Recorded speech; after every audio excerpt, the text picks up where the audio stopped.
Assalamualaikum warahmatullahi wabarakatuh. Kalau nama saya Rasmadina. Saya dari mahasiswi kampus Universitas Kota Bekasi. Kali ini saya sedang berada di LPK International Partnership yang berlokasi di perumahan Bumi Anggara. Saya akan mengajak para pemirsa sekalian untuk berbincang-bincang tentang nilai-nilai Pancasila, khususnya persepsi masyarakat tentang nilai-nilai Pancasila. Kegiatan perbincangan tentang nilai-nilai Pancasila ini sesungguhnya merupakan pelaksanaan salah satu tugas dari mata kuliah pendidikan Pancasila pada Institut Tiami di kampus Kota Bekasi pada semester ganjil tahun akademik 2020-2021 dengan dosen Bapak Haji Hafsul Nur Hadi MA. Kali ini kita akan berbincang dengan Bapak Muhammad Nasir. Beliau adalah profesinya Pak? Oh, profesi saya pengajar, Bu. Oke. Iya. Di mana Pak? Tepatnya di LPK International Partnership. Bidangnya itu khusus pemagang. Pemagang ini istilahnya untuk mengirim tenaga asing yang ke Jepang khususnya. Oke. Langsung aja ya Pak. Saya akan berbincang dengan Bapak tentang masalah persepsi masyarakat tentang nilai-nilai Pancasila. Pernahkah Bapak mendengar istilah Pancasila? Pernah dong. Kapan pertama kali Bapak mendengar istilah Pancasila? Pertama kali pada waktu menginjakan masuk sekolah di tingkat SD. Menurut Bapak, apa pengertian Pancasila secara umum? Pengertian Pancasila secara umum yang saya pahami dan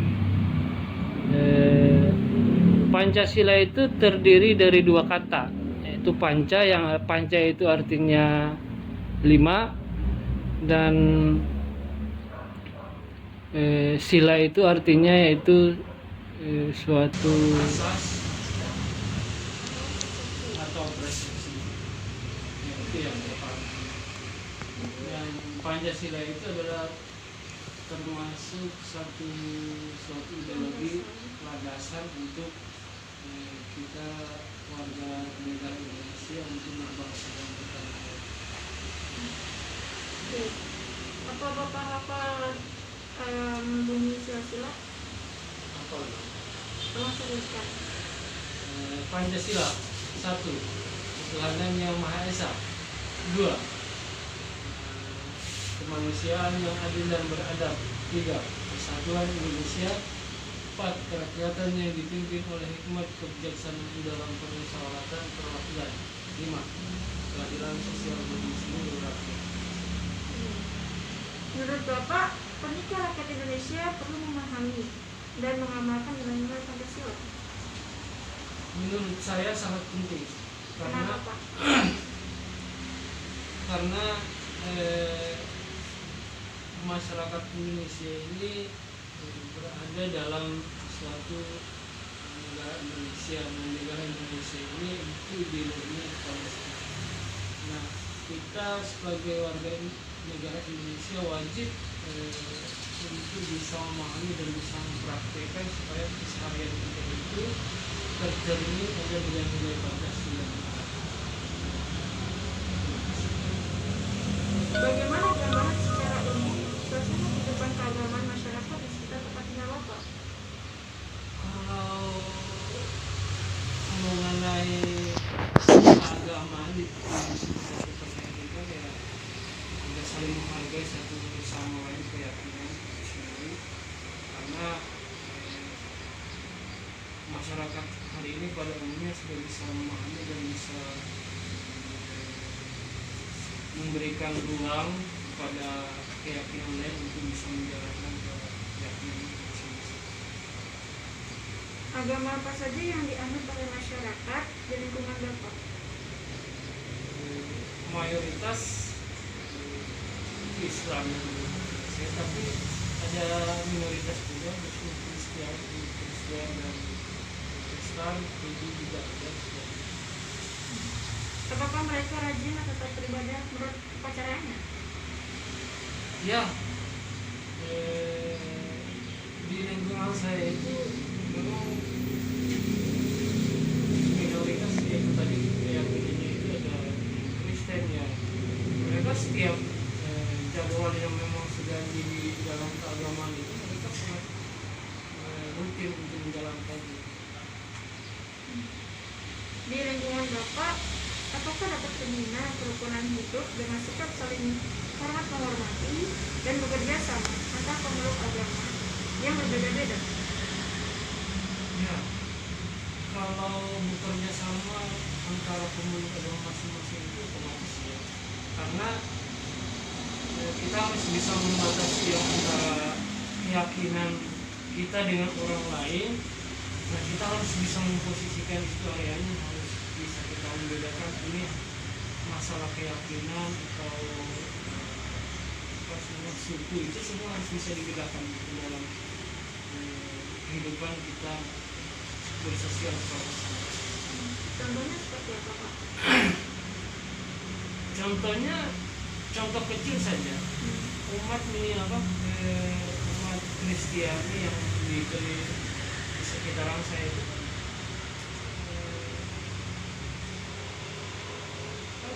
umat Islam itu, kita umat Islam itu kan 5 kali sehari dalam menjalankan ya. Nah itu kan pasti apa speaker yang untuk memanggil azan itu kan sangat kuat, jadi mereka itu bisa memahami ke situ gitu. Itu salah satu toleransi dari mereka untuk kita bisa menjalankan keyakinan kita masing-masing. Apakah di lingkungan Bapak pernah terjadi pemaksaan suatu agama kepada orang lain? Sejauh ini tidak ada. Apakah di lingkungan Bapak masih ada perlakuan yang semena-mena kepada sesama manusia yang tidak sesuai dengan harkat dan martabatnya sebagai sesama makhluk Tuhan? Sejauh ini juga tidak ada. Di lingkungan Bapak, apakah sudah terbina kehidupan kemanusiaan yang adil dan beradab dengan sikap saling hormat menghormati, sikap saling tanggang rasa? Ya, saya pikir itu udah di lingkungan tempat saya tinggal itu sudah terbina sekali, karena salah satunya tidak ada perbedaan itu ketika ada penyuluhan, contohnya ya, penyuluhan tentang masalah kesehatan itu semuanya merata, jadi tidak ada saling membeda-bedakan di situ gitu. Itu sudah termasuk contohnya ya? Ya, contohnya. Di lingkungan Bapak, apakah masyarakat bersedia lebih mementingkan keselamatan bangsa dan negara daripada kepentingan pribadi dan golongan? Ya, saya pikir juga masyarakat hari ini meskipun yang awam sekalipun itu mereka akan memprioritaskan hal tersebut gitu, karena bangsa kan tempat kita tinggal ya, dan di situ kita bersosialisasi apa segala macam. Jadi kalau bangsa tidak aman, justru tidak aman itu maka akibatnya pasti keluarganya juga akan tidak aman gitu. Contohnya seperti apa, Pak? Contohnya misalkan dalam hal kecil saja ya, hal kecil ketika bangsa ini terancam, nah warga ini akan bergotong royong untuk bisa bagaimana membantu, salah satunya hari ini COVID-19 ya. Nah di situ juga banyak masyarakat yang ikut andil dalam hal memberikan bantuan apa segala macam yang terkena dampak dari COVID-19 itu. Di lingkungan Bapak, apakah masyarakat sanggup dan rela berkorban untuk kepentingan bangsa dan negara? Ya, rela, pasti mereka akan memikirkan hal situ gitu. Ya, contohnya seperti apa? Contohnya seperti tadi itu, Mbak. Jadi masyarakat hari ini contohnya yang terkena dampak daripada COVID-19 ini salah satunya adalah Gojek online ya. ojek online ini mereka sangat merasakan dampak daripada COVID-19. Jadi banyak yang saya lihat di masyarakat itu yang mempunyai kesadaran untuk bisa membantu memberikan misalnya makanan ke jalan-jalan, itu salah satu menjaga bagaimana rasa tanggung jawab kepada masyarakat itu sendiri. Apa saja contoh kegiatan dari masyarakat lingkungan Bapak yang dapat menggambarkan semangat, rasa cinta tanah air, dan rasa kebanggaan sebagai bangsa Indonesia? Nah, salah satu contohnya yang paling positif yang saya bisa ambil yaitu setiap tahun itu bangsa Indonesia merayakan ulang tahun yang 1945 itu kemerdekaannya, dan setiap tahun itu masyarakat mempunyai kesadaran sendiri untuk bisa bagaimana mempunyai sumbangsi kepada bangsa ini merayakan hari ulang tahun itu gitu. Itu salah satu bukti kesadaran masyarakat hari ini. Apa ya contoh sikap dan kegiatan dari masyarakat di lingkungan Bapak yang dapat menggambarkan semangat Bhinneka Tunggal Ika? Bhinneka Tunggal Ika di Indonesia kan berbagai macam suku, bangsa, etnis, apa segala macam gitu. Ya salah satunya itu adalah saling menghargai sama etnis, budaya itu semuanya saling menghargai, itu yang paling perlu yang saya pahami ya. Apakah masyarakat di lingkungan Bapak ada yang masih sering memaksakan kehendak kepada orang lain? Sejauh ini tidak ada, Pak.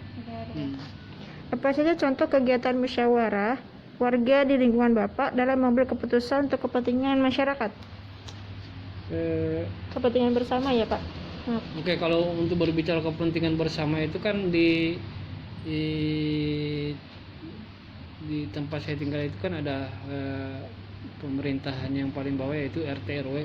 Nah di situ penanggung jawab atau ketua RW itu kalau misalkan mau melakukan mengambil suatu sikap atau keputusan itu pasti diadakan musyawarah, dikumpulkan warganya untuk bagaimana mencari solusi gitu sendiri.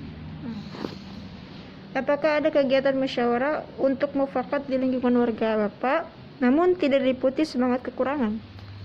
Ya banyak. Semangat kekeluargaan ya, karena pada dasarnya ya itu tadi, karena dasarnya dari ideologi bangsa yaitu Pancasila yang ada kemanusiaan yang adil dan beradab itu, makanya salah satunya itu ada bagaimana rasa kekeluargaan itu sangat erat di dalam berkehidupan kita sehari-hari gitu. Bagaimana reaksi masyarakat jika ada warga yang tetap tidak mau menerima hasil keputusan dari musyawarah warga yang sudah dilandasi semangat kekeluargaan? Ya, ketika ada warga yang tidak bisa mengambil hasil keputusan dari hasil musyawarah itu memang adalah konsekuensi dari warga tersebut yang tidak bisa hadir, karena musyawarah itu adalah bagaimana bisa menghasilkan suatu keputusan-keputusan yang bisa dijalankan oleh masyarakat yang ada di dalam lingkup masyarakat tersebut gitu.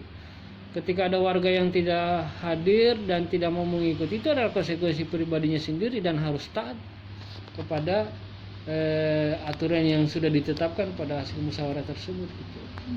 Contohnya seperti apa, Pak? Contohnya begini, Mbak. Di lingkungan RT itu kan misalnya ada misalnya ada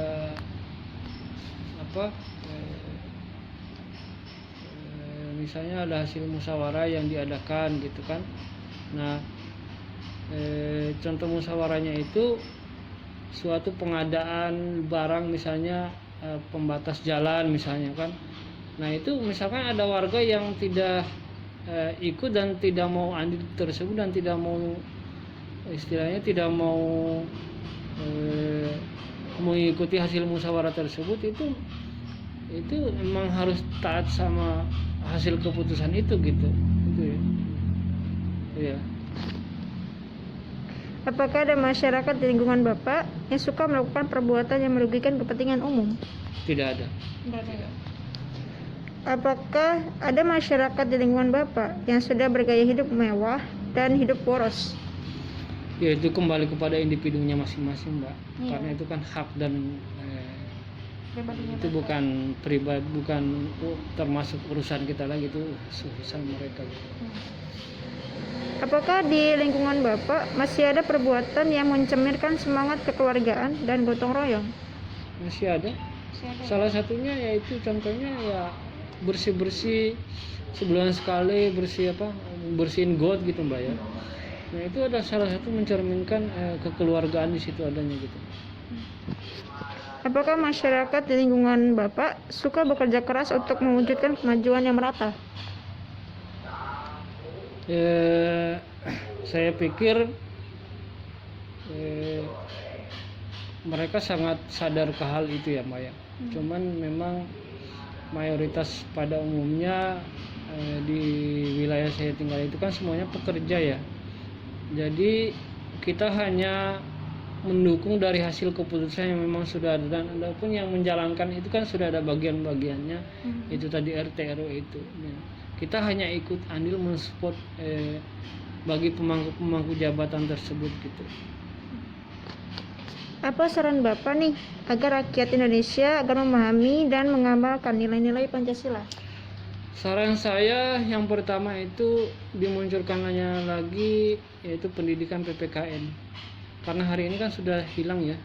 Entah di tahun kapan itu saya kurang paham, cuman hari ini dengan tidak adanya pembekalan Pancasila yang dari SD, SMP, SMA itu sangat terlihat akibat daripada tidak adanya pembelajaran tersebut gitu. Akhirnya para remaja-remaja hari ini banyak yang tidak memahami daripada hasil perjuangan pahlawan yang terdahulu untuk memperjuangkan kemerdekaan Indonesia gitu. Perlukan nilai-nilai Pancasila itu dimasyarakatkan lagi melalui kurikulum di sekolah dan kegiatan penataran di tengah masyarakat. Sangat perlu, Mbak, karena itu besar dampaknya bagi daripada bangsa dan negara itu, karena ketika ada pelatihan-pelatihan tersebut mereka akan memahami bahwasanya hidup ini tidak hanya kita mementingkan diri sendiri, tapi ada bersosialisasi kepada masyarakat gitu. Sehingga sangat perlu bagaimana dasar daripada berbangsa dan bernegara itu Pancasila diterapkan di kehidupan bermasyarakat gitu. Terima kasih sebelumnya Pak atas waktunya. Demikian tadi perbincangan kita tentang nilai-nilai Pancasila bersama dengan Bapak Muhammad Nasir. Terima kasih telah berkenan meluangkan waktunya dan telah berkenan membantu memberikan jawaban atas beberapa pertanyaan dalam wawancaranya ini. Ya, terima kasih. Sekaligus perkenanan saya untuk sekaligus mohon izin Pak bahwa hasil video wawancara ini setelah saya edit sebelumnya, selanjutnya nanti akan saya tayangkan di channel YouTube ya Pak. Ya, tolong diedit ya yang cakep-cakep gitu. Terima kasih, Mbak. Baiklah, sampai berjumpa pada tayangan video berikutnya. Dari saya, Syafi Rosmania. Wassalamualaikum warahmatullahi wabarakatuh.